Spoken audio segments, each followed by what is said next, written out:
So today I wanted to talk about sample chopping on the SP404 and how you can use a couple different techniques and sound design, things like resampling and all of the awesome built-in effects to really change the sound of samples you found or created into something new that you can use in a beat. So I've got a couple different samples, and when I was listening to them, I could already tell there's a couple different things I would want to do to each of these samples. So I think it's a perfect time to take a look at the different ways we can sample chop, because you don't always just have to go and play linear across samples or just play a loop. There's a lot of in between that you can do. So let's start with this melodic sample. We're gonna go shift chop and we're gonna go to auto mark.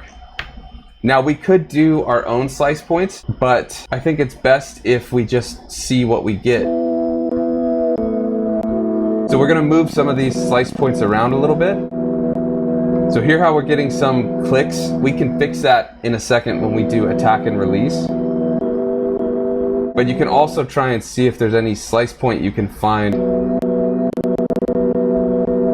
where there's less of a click. When I'm chopping this one, I do the auto chop because for melodic samples, oftentimes I want to get those little tiny interactions between the chords, right? It's finding those little micro movements going between two different notes. You'll find the reverbs, the delays, they're all bouncing around, and you get these really interesting sonic characteristics that aren't necessarily what you would expect to hear for your main melodic phrases. You would expect, right, like that.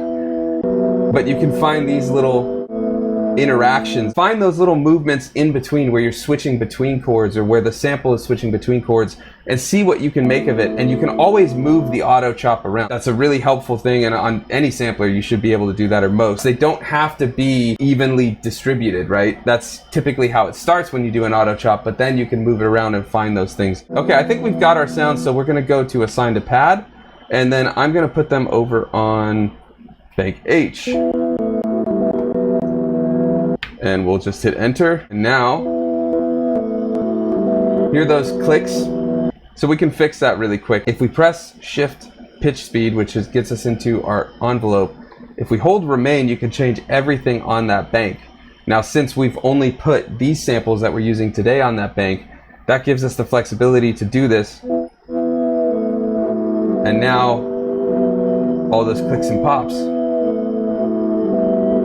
So we could play it like this, or we could find another sound, maybe.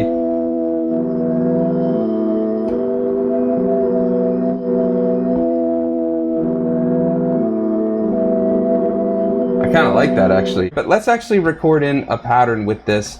We're gonna set the BPM to 94, and let's do 4 bars. I still find this, I wish between 1 and 4 bars was a little bit more space on this knob when you're selecting. But okay, now since this is a melodic sample and we're probably playing in quarter or eighth notes, we're going to put the grid on pretty high, and that way it'll lock it in.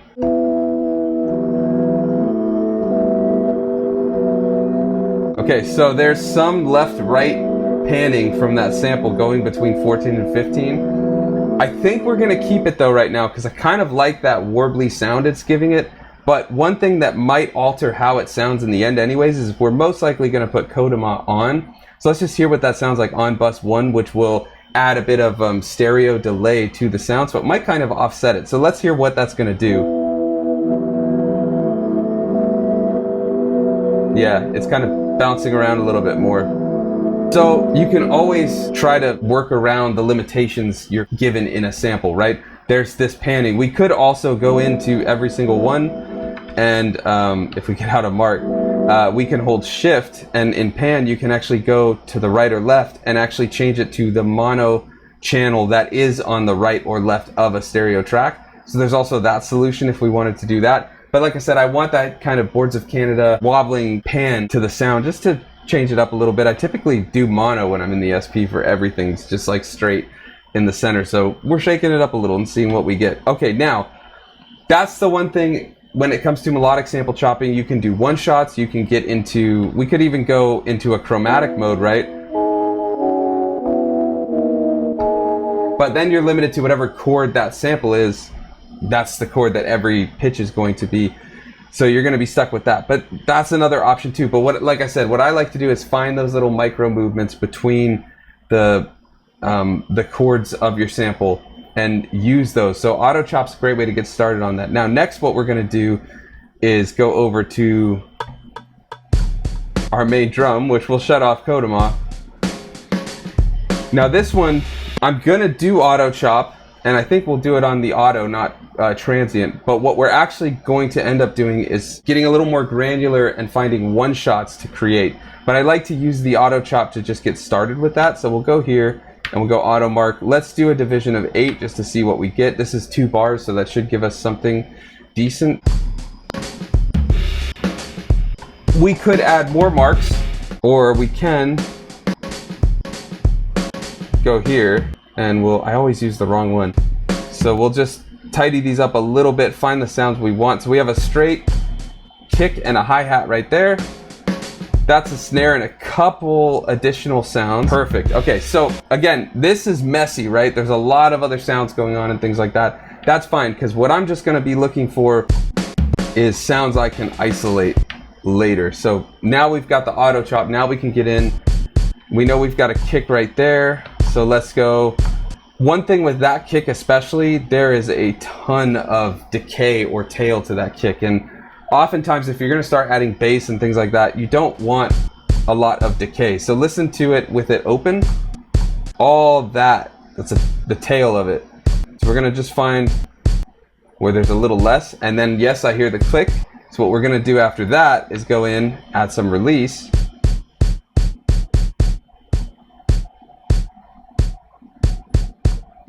That's what we want. Okay, now I've got a couple sounds in this sample that I think could work. That snare hits nice. And that's another snare. That's a good kick too. This is a nice, really deep kick. So let's go in. This one I'm gonna keep some of that tail in there, but we are gonna go in, add a little release. I think I like this kick more than that kick. This kick might work as the kind of secondary kick.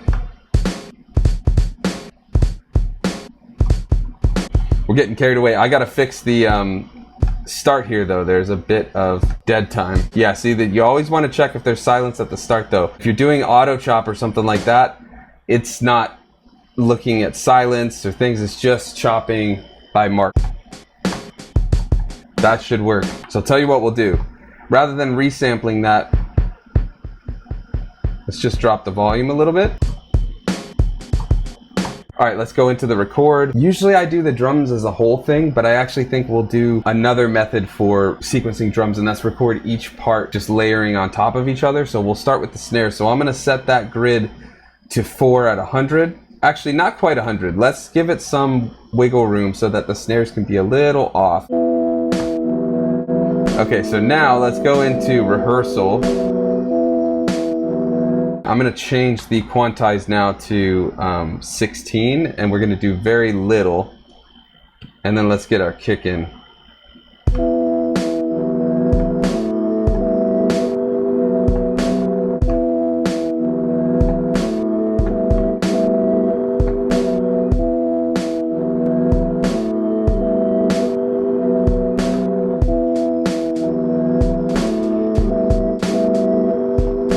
Oh, I like that.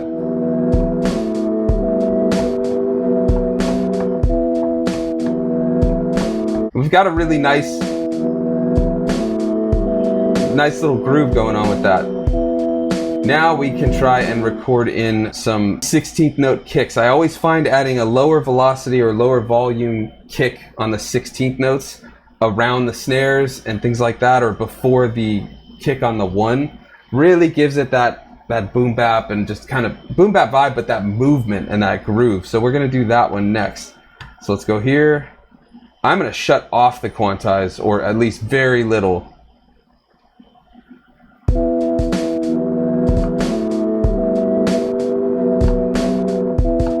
And we're gonna just change the volume until we just faintly hear that. Okay, and I wanna change that one, but we're gonna use TR rec mode to fix that one a little bit. So if we go and hit remain, we'll be in TR rec mode. We'll find the sound, it's this one.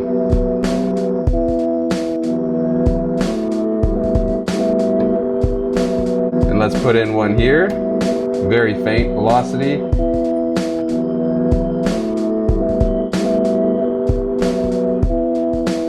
So when you put a kick on the 16th note on the 16, it really grooving right before the 1, like it just gives it that kind of motion. All right, now I've got a couple other little random percussion sounds, and this one especially, I am wondering with some resampling if we don't even need to chop it and not even worry about the BPM.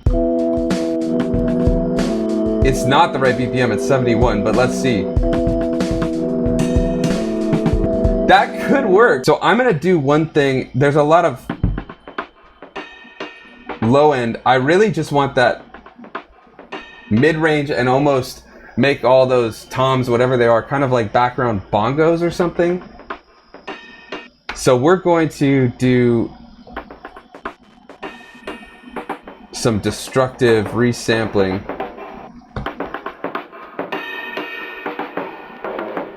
So there's when we add that lo-fi, the compression is bringing up a little bit of that reverb, but I think we can make it work. Let's resample that. Let's do that. Let's see if that fits.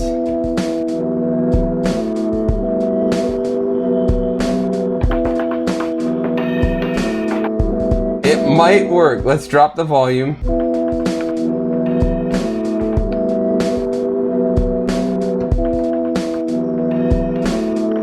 Let's do, there was silence. There we go. And I'm gonna drop the volume even more. I just want that kind of in the background. I don't know, the wonkiness in the time there, the timing between that, which seems like it might be like 71 or something, and 94, 93, whatever BPM we're using.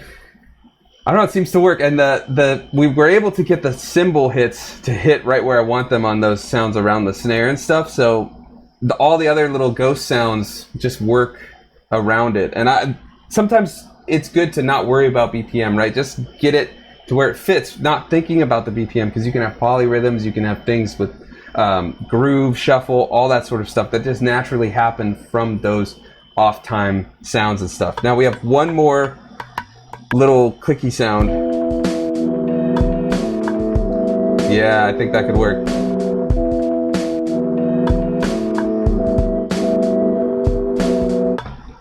This is really loud, right? But in the background, we just have these kind of ghost notes dancing around the main snare, which is pretty quantized, and then the kicks, which are off time a little bit more. But when using loops, I like to still make it sound different and make it fit in a new way than the original version. That's when I start thinking about using those different BPMs and seeing how I can get it to fit. Now, one thing, I had already dropped this down to -3 before I started using it, but something you can think about is you're not locked into the groove or the BPM as the sample is. You can change BPM with pitch changes. So if the original was recorded at 100 or 94 BPM, you can raise it and just keep going in that way. And now it's a totally different vibe, right? But I know what we need to do. First, we need a little sound generator bass. So we're gonna go into that first. We'll add some bass. We've got one open spot, so we can put some bass. That's perfect. And let's just do a sine wave, set it to C. Actually, let's do triangle. I'm not gonna do, I don't think I'm gonna do any sort of merge sample or anything like that, because we're short on time, but I'll put a link in the description if you want to watch how I do bigger, more complex synths using just sound generator sounds, merge sample, and the effects, so all internal. All right, let's do this this cosine sound. That should give us a nice bass.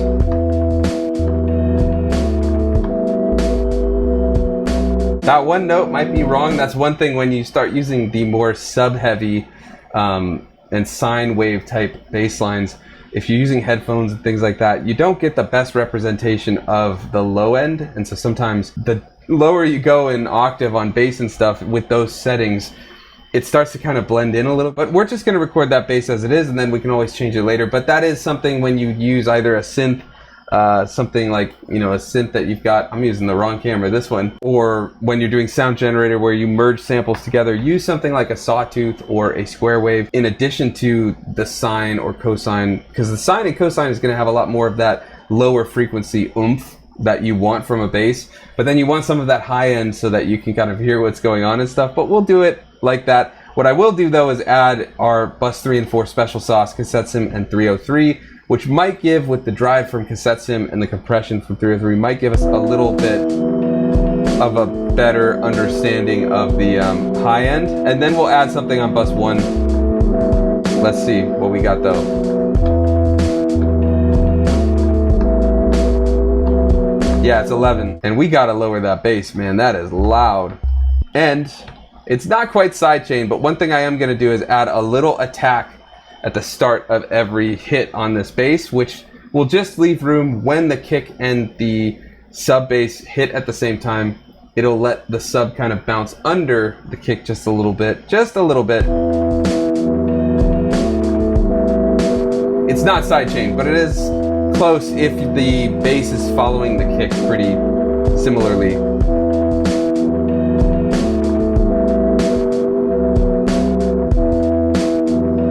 Alright, let's get Kodama on bus 1. First we gotta take off, whoa, we gotta take off by turning on bus 2, hitting remain.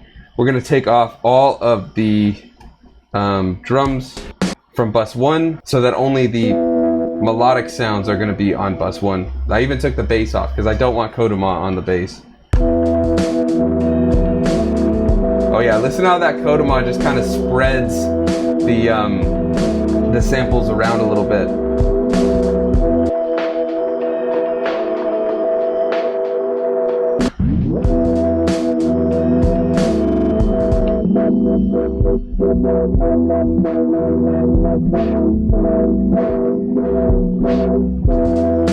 Yeah, that's cool.